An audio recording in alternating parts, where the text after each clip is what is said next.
This is Radio Now 95.3 FM. Come for the news, stay for informed conversations.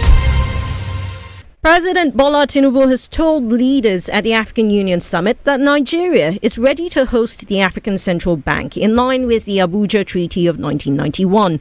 This treaty lays the foundation for the establishment of an African common market and will see the creation of a common currency across the continent.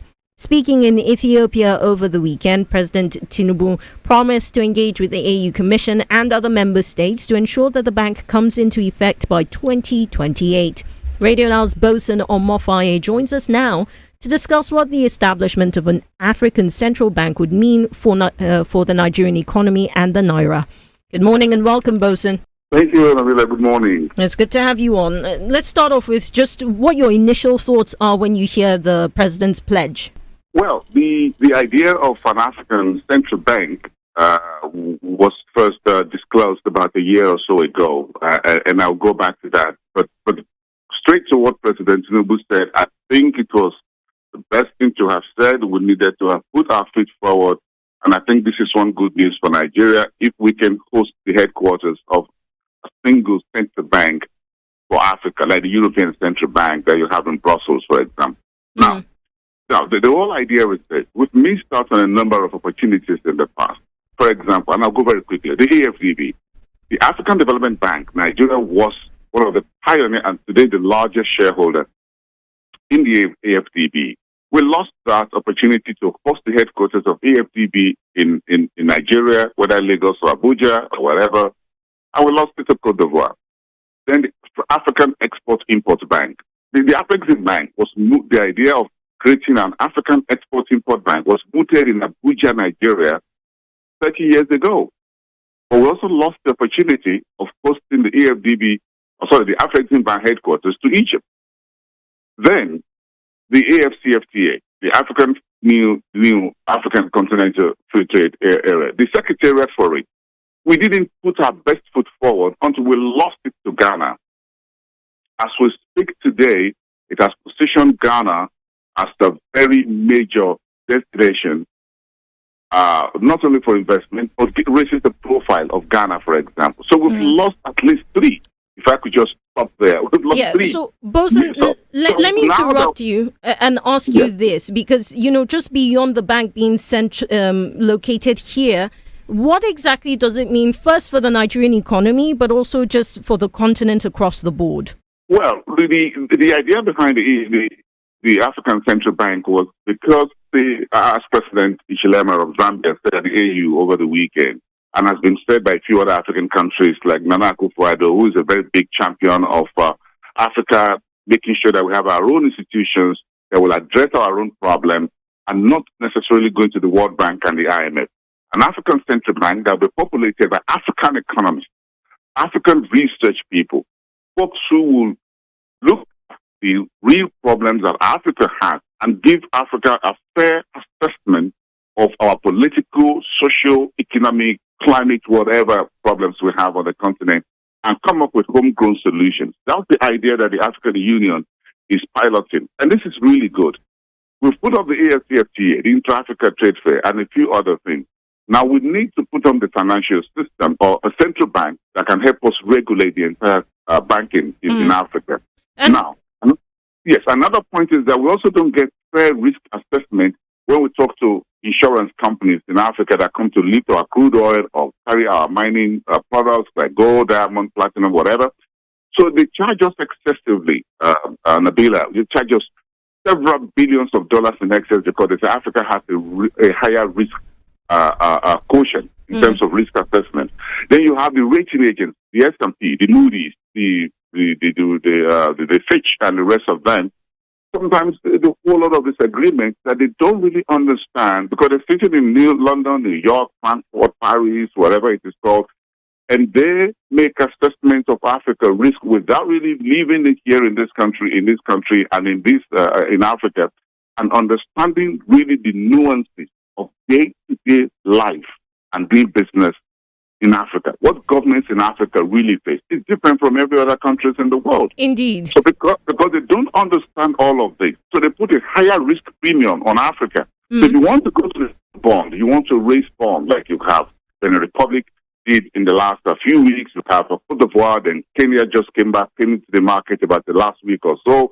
The risk premium that we pay international creditors as far as raising bonds from the global market, including our banks and other institutions, Access Bank, First Bank, the rest of them, that raise bonds, globally speaking, Fidelity Bank and the rest, and every other bank across Africa, we pay higher premium because they say, look, our rating agency says you guys are very risky. But what if we have our own risk rating agency? So the African Union is also not just working on an African central bank, but also working on a single rating agency for Africa.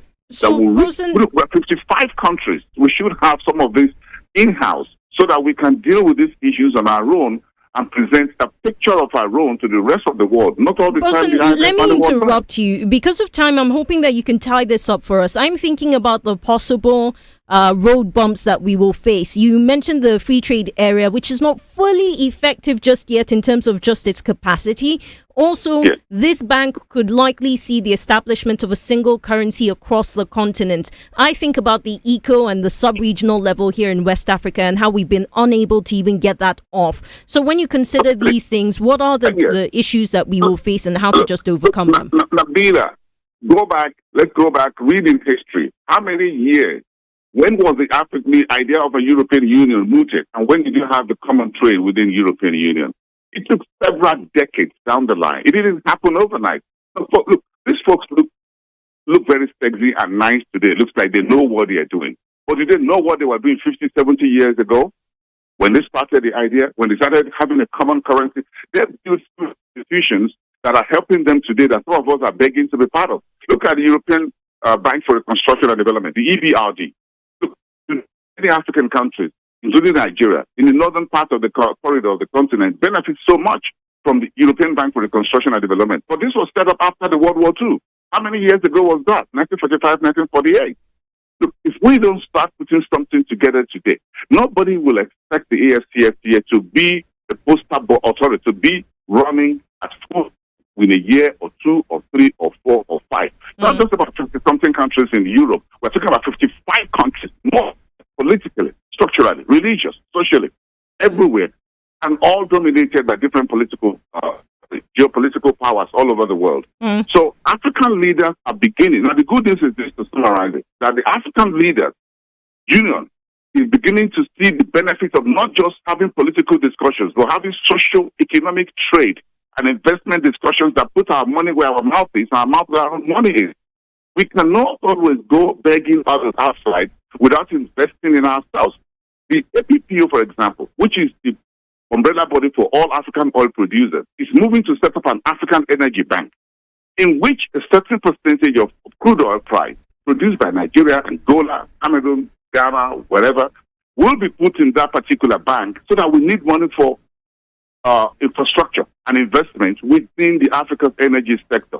All of this has to be happening right now, rather than us always begging from outside. Right. We wasted so much money. Our political leaders have frittered away so much excess crude accounts, so much oil money on the African continent.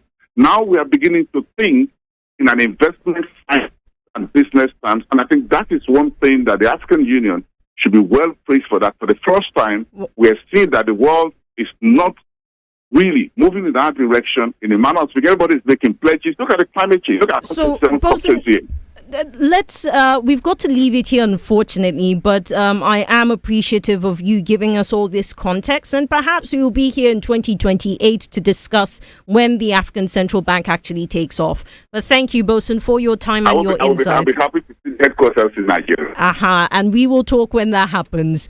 Our guest, Radio Now's Bosun Omofaye, speaking to us on President Bola Tinubu's pledge and promise to see the establishment of the African Central Bank by the deadline of 2028 here in Nigeria. Something we wait and watch to see if it does come into fruition. This is Radio Now 95.3 FM. Come for the news, stay for informed conversations.